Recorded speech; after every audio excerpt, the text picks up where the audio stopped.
Hello दोस्तों, मेरा नाम है दीपक और आप देख रहे हैं। ठीक है, आज हम लोग रेफ्रिजरेशन साइकिल के बारे में बात करेंगे। Mechanical refrigeration cycle. आखिर रेफ्रिजरेशन साइकिल होता क्या है, इसके अंदर कितने पार्ट होते हैं और ये वर्क कैसे करता है। ठीक है, तो आज हम लोग इसी विषय में बात करेंगे। तो चलिए हम लोग अब आज का टॉपिक अपना शुरू करते हैं।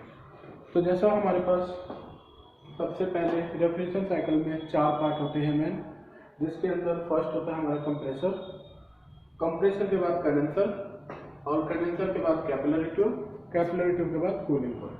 तो ये हमारे बेसिक 4 पार्ट होते हैं रेफ्रिजरेशन साइकिल में।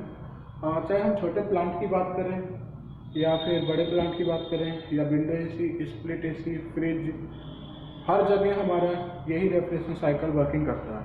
गैस के अकॉर्डिंग इसका टेम्परेचर और प्रेशर चेंज हो सकता है, बाकी लगभग इसका जो प्रोसेस है वो सेम ही रहेगा, जो पार्ट की वर्किंग है वो सेम ही रहेगी। ठीक है सभी में। जैसे सबसे पहले हम फर्स्ट पार्ट की बात करते हैं कि फर्स्ट पार्ट का हमारा काम क्या होता है, तो उसके बाद हम बात करेंगे और अलग अलग पार्ट होंगे।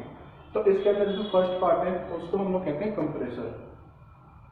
कंप्रेसर बेसिकली 5 प्रकार के होते हैं, लेकिन हम लोग अभी यहाँ पर कोई भी एक प्रकार की बात कर लें। लगभग सभी कंप्रेसर का जो वर्किंग है वो सेम ही होता है। ठीक है, तो इसमें फर्स्ट है कंप्रेसर। कंप्रेसर का मेन काम होता है गैस को कंप्रेस करना, जैसा इसका नाम है कंप्रेसर।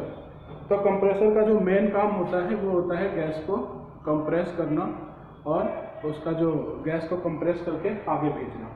तो देखिए हमारा जो कंप्रेसर है नॉर्मली लो प्रेशर और लो टेम्परेचर का रेफ्रिजरेंट ये सब करता है, जो कि वेपर स्टेट में होता है। वेपर स्टेट में ये रेफ्रिजरेंट होता है।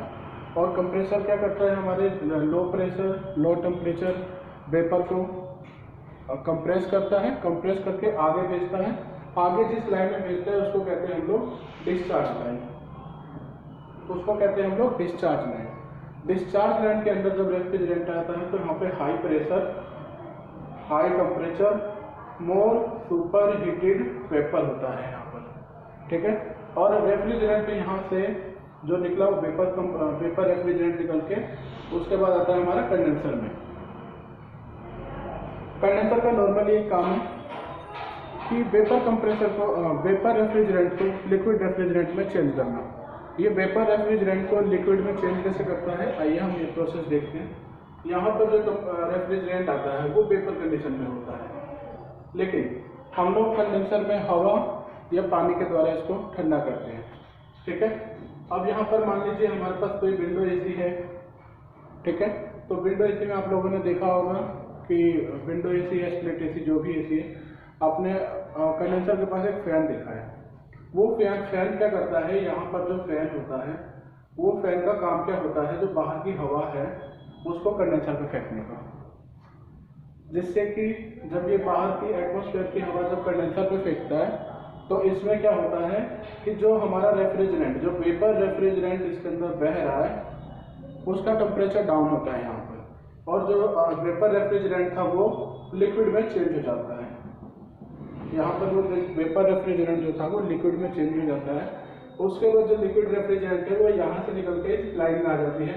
इस लाइन को हम लोग कहते हैं लिक्विड लाइन। यहाँ पर क्या होता है कि टेम्परेचर में थोड़ा चेंजिंग आता है, लेकिन जो था ये लिक्विड रेफ्रिजरेंट होता है, लेकिन ये वेपर रेफ्रिजरेंट जो था ये लिक्विड रेफ्रिजरेंट यहाँ पे बन गया और लिक्विड लाइन से होकर चला जाता है कैपिलरी ट्यूब में। अब जो कैपिलरी ट्यूब में इस समय जो रेफ्रिजरेंट कैपिलरी ट्यूब में गया है वो रेफ्रिजरेंट होता है हमारा लिक्विड रेफ्रिजरेंट। अब कैपिलरी ट्यूब का काम क्या है, नॉर्मली प्रेशर को ड्रॉप करने का। तो जब तक हम प्रेशर को ड्रॉप नहीं करेंगे हमें परफेक्ट कूलिंग नहीं मिलेगी। इसके लिए यहाँ पे कैपिलरी ट्यूब में जब रेफ्रिजरेंट जाता है तो कैपिलरी ट्यूब बहुत ज़्यादा बारीक होती है, जिससे जो प्रेशर है यहाँ पे डाउन होता है। जब प्रेशर डाउन होगा तो सभी को पता है कि टेम्परेचर भी वहाँ पे डाउन होगा। ठीक है, तो यहाँ पे जो प्रेशर था वो डाउन हुआ, कैपिलरी के अंदर और भी ज़्यादा डाउन होगा, और आगे जब निकलेगा तो बहुत ज़्यादा डाउन में प्रेशर निकलेगा, बहुत ज़्यादा। नॉर्मली 60-70 PSI के आसपास प्रेशर हो जाएगा। उसके बाद कैपिलरी ट्यूब का जो काम था नॉर्मली प्रेशर को ड्रॉप करना। उसके बाद यहाँ से जो लिक्विड रेफ्रिजरेंट हमारे इस पार्ट में आएगा, इस पार्ट को हम लोग कहते हैं कूलिंग कॉइल। अब कूलिंग कॉइल का काम क्या होता है, नॉर्मली हम लोग कोई सामान रखते हैं तो उस सामान को ठंडा होना चाहिए। यदि हमने कूलिंग कॉइल में कोई सामान रखा है तो वो सामान ठंडा होना चाहिए, और हमारा कूलिंग कॉइल यही करता है, हमारे सामान को ठंडा करता है। करता कैसे है देखिए, इसके अंदर जो हमारा रेफ्रिजरेंट आया वो जो इसके अंदर रेफ्रिजरेंट आया वो ठंडा है, और हमने जो इसके अंदर सामान रखा हुआ है, फ्रिज में मान लीजिए आपने पानी रखा है या फल सब्जी खाना कुछ भी रखा है, तो वो यहाँ पर जो है वो गर्म है। तो इसकी हीट जब ये कॉइल के अंदर रेफ्रिजरेंट बहता रहता है तो बहते बहते क्या करता है, कॉइल बहुत ज़्यादा ठंडी हो जाती है। तो जो ठंडी गैस है वो हमेशा गर्म की तरफ जाती है, और जो गर्म है वो ठंडी की तरफ जाती है। तो यहाँ पे जो गर्मी ज़्यादा थी इन प्रोडक्ट में, तो यहाँ पे ठंडा ज़्यादा था, तो इसकी जो गर्मी थी, हीट थी, उसको इस रेफ्रिजरेंट ने अपने अंदर ले लिया। यहाँ पर इस रेफ्रिजरेंट ने अपने अंदर ये हीट ले लिया। अब इस रेफ्रिजरेंट ने इस हीट को जब लिया तो यहाँ पर ये लिक्विड रेफ्रिजरेंट था, लेकिन इसकी हीट लेते ही ये वेपर हो गया। अब ये वेपर रेफ्रिजरेंट आगे जा रहा है, और ये जो सामान था ये ठंडा हो गया, क्योंकि इसकी हीट हमारे रेफ्रिजरेंट ने ले ली। तो ये हमारा सामान ठंडा हो गया, और यहाँ से अब ये लिक्विड से वेपर बन गया, और अब ये हमारा ऐसे ही प्रोसेस चलता रहता है, और ये फिर आता है दोबारा हमारा कंप्रेसर में। अब कंप्रेसर में जब ये रेफ्रिजरेंट आता है तो मैंने पहले बताया था low pressure low temperature vapour, इसको हम लोग सुपर हीट वेपर भी कह सकते हैं। सुपर हीट वेपर इस कंडीशन में ये आता है कंप्रेसर के अंदर, ठीक है। तो नॉर्मली फिर से हमारा जो साइकिल है ये इसी प्रकार से चलता है, और दोबारा से, और हमारा जो सामान है वो ठंडा होता रहता है। तो ये बेसिकली देखो, ये अपना जो था बेसिक रेफ्रिजरेशन साइकिल था। इसको हम लोग वेपर कंप्रेशन साइकिल से भी नाम से जानते हैं। और इसके अंदर आप देखोगे तो यदि हम इसको बीच से ऐसे एक लकीर डाल दें तो जो हमारा कैपिलरी ट्यूब होता है, आधा ये आपका हाई साइड में होता है, आधा ये लो साइड में होता है। कंप्रेसर भी हमारा आधा लो साइड में होता है, आधा हाई साइड में होता है, और हमारा कंडेंसर और ये डिस्चार्ज लाइन और लिक्विड लाइन ये हमारा हाई साइड में देखा जाता है।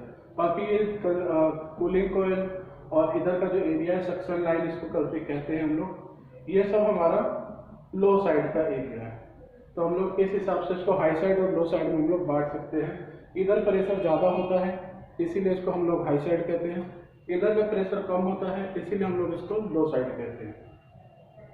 अब यहाँ पर एक सिंपल सा मैं ट्रिक बताऊंगा, इसको आप लोग याद रखने का। इसमें देखिए कंप्रेसर का काम क्या था, कंप्रेस करना और टेम्परेचर प्रेशर को बढ़ाना। वहीं पर ही हमारा जो कैपिलरी ट्यूब है ठीक इसके सामने, इसने क्या किया, ये दोनों चीज़ों को घटा दिया। मतलब ये दोनों चीज़ आपस में एक दूसरे के विपरीत काम करते हैं, ठीक है। यहाँ पे कूलिंग कॉइल और कंडेंसर ये दोनों भी एक दूसरे के विपरीत काम कर रहे हैं, क्योंकि यहाँ पर जो वेपर रेफ्रिजरेंट था उसमें से हमने हीट निकाला तो वो लिक्विड बन गया था, लेकिन यहाँ पर जो लिक्विड रेफ्रिजरेंट था उसको हमने यहाँ पर हीट दिया तो ये वेपर बन गया, ठीक है। तो समझने के लिए आप इसको यदि देखो कि आमने सामने वाला क्या कह रहा है तो उस हिसाब से आप समझ सकते हो। तो आई होप कि सबको समझ में आया होगा, और बाकी हम लोग ऐसे ही और भी वीडियो बनाते रहेंगे।